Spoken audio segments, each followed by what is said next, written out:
Hi, I'm Rev Myron. I'm a minister through Pathways of Light, and I've been a Course in Miracles student for 40 years. This year, I'm going through the lessons, and Jesus is helping to clarify it for me. And then I'm writing whatever comes into my mind about the lesson, and that's what I'm sharing with you today. So let's get started. Today, we're going to be looking at Lesson 51. This is our first review, and I'm very excited about it because you can really see how everything comes together in this review, how these lessons, one blends into the next and increases our understanding as it does so. And I'm going to do this a little bit differently. I'm not going to make any attempt to explain the lessons. Jesus is very clear in his explanation, but I'm just going to use this as an opportunity to share an experience I had. And experiences what happened to me at the time, and then a different way to experience it, as if at that time I actually had done all this work, which I had not, at least not to the degree that I have thus far.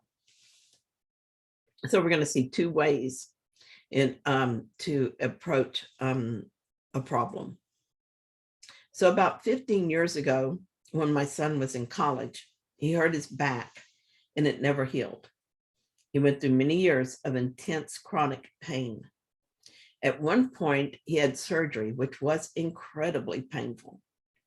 As his mother, I suffered with him, sometimes being sick with fear. I could hardly stand to see him in this kind of pain. I'm going to use this situation to illustrate a way to use these lessons.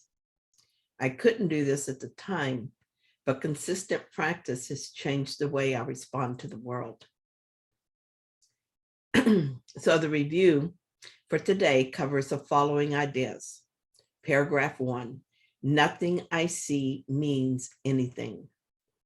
The reason this is so is that I see nothing, and nothing has no meaning. It is necessary that I recognize this, that I may learn to see.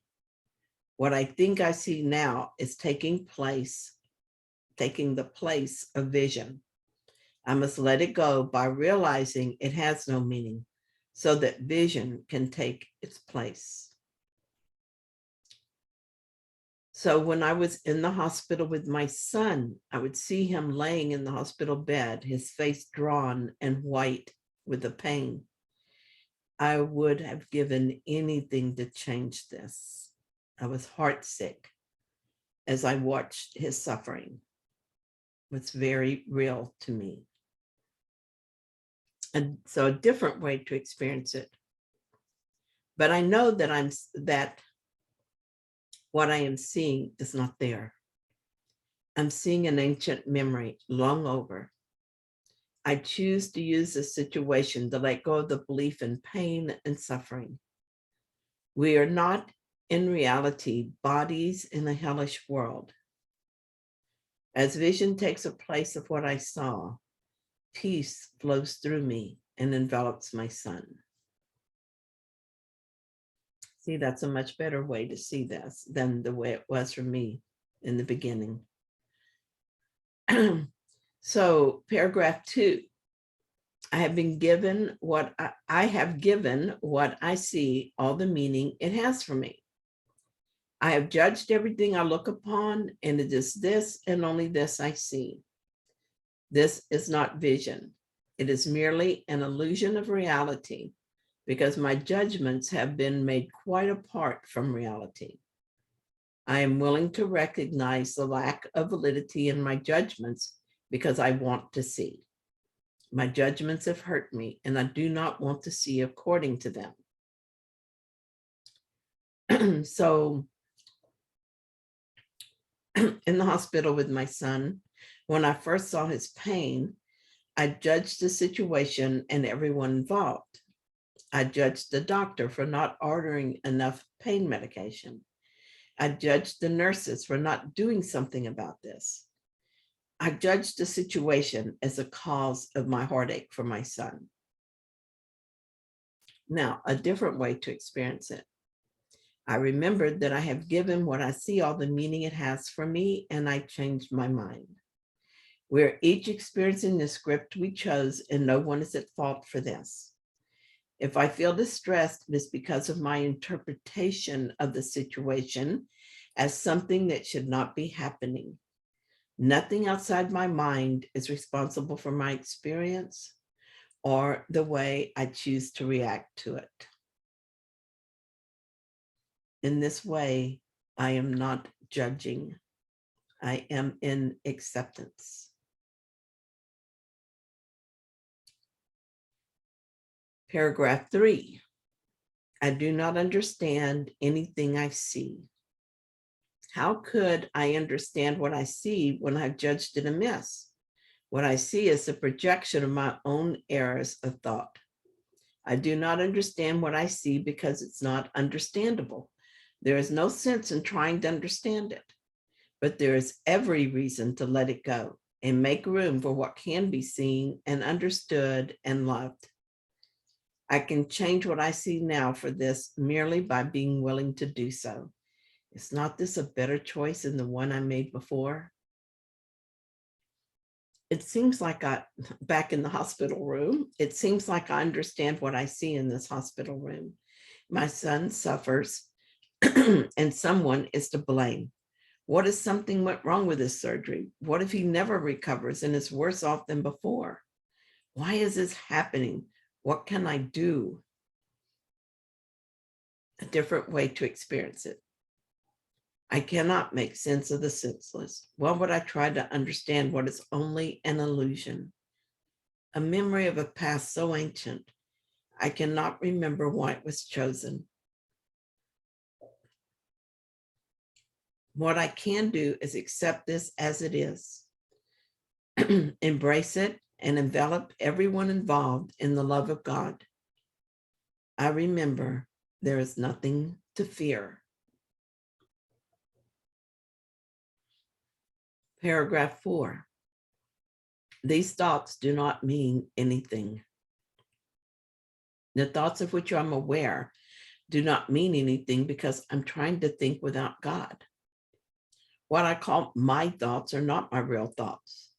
My real thoughts are the thoughts I think with God. I'm not aware of them because I have made my thoughts to take their place. I'm willing to recognize that my thoughts do not mean anything and to let them go. I choose to have them be replaced by what they were intended to replace.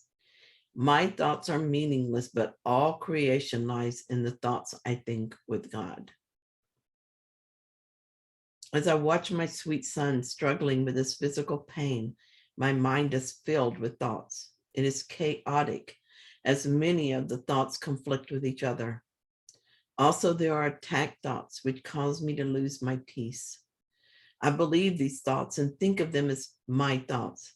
I think they are very important as they seem to be what will lead me to a solution, or at least I hope they will. A different way to experience it.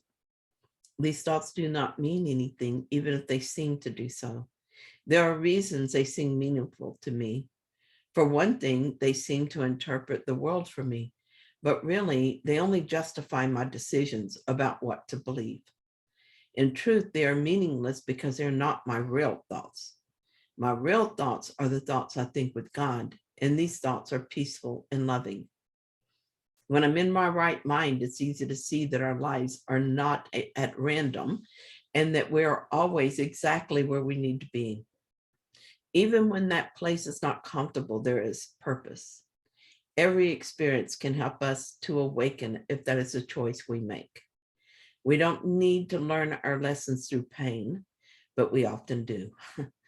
I can look past the appearances of pain to the truth, and in so doing, I choose to learn in gentleness. Paragraph 5. I'm never upset for the reason I think. I'm never upset for the reason I think because I'm constantly trying to justify my thoughts. I'm constantly trying to make them true. I make all things my enemy so that my anger is justified and my attacks are warranted. I have not realized how much I've misused everything I see by assigning this role to it. I've done this to defend a thought system that has hurt me and that I no longer want. I'm willing to let it go. Sitting in the hospital with my son, I have many attack thoughts in which I'm trying to find someone on whom to project guilt. It seems to be all about the pain he is suffering and the failure of anyone to fix this. I seem justified in my anger and frustration. A different way to experience it. I'm not upset because of anything that's happening, but rather I'm upset because of my thoughts about it. I'm always trying to justify my attack thoughts and thus making everyone and everything my enemy. As I began to recognize that I was my own worst enemy, that I was doing this to myself, things got better. I stopped using people as my scapegoat, and I learned to realize my untrue thoughts and accept the miracle in their place. I remember why it is that we made the world. We needed some place to project the guilt and fear we experience from rejecting and abandoning God. This is an ongoing process, and here's why. We are failing in our attempt to displace the guilt. Projecting guilt doesn't get rid of it. Instead, it just reinforces the belief in guilt. This is why it's necessary to forgive the guilt rather than project it. In this scenario where I choose to heal my mind rather than continuing to suffer, I forgive the chaos in my mind. I forgive the desire to be angry and blaming. I forgive the idea that I know the best outcome for my son. I forgive the idea that the world is real and suffering is unavoidable.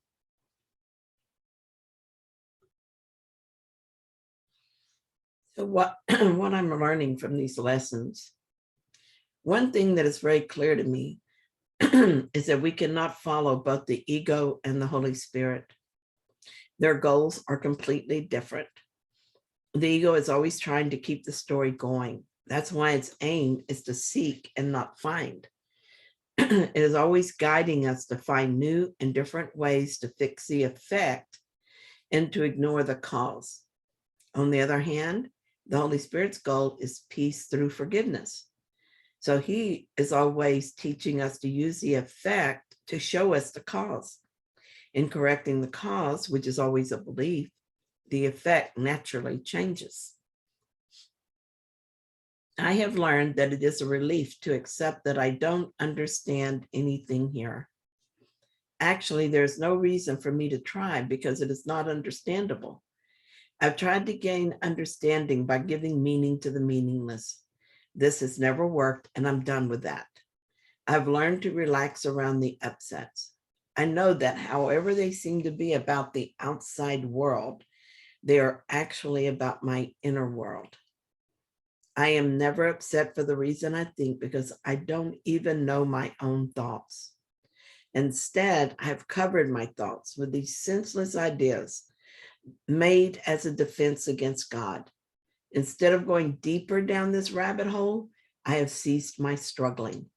Now I am allowing the Holy Spirit to ease me back into the light, one forgiveness at a time. Thank you so much for sharing this lesson with me and for watching my video. If you found it helpful, please like it. And if you haven't yet, please subscribe. And I'll be back tomorrow with another lesson.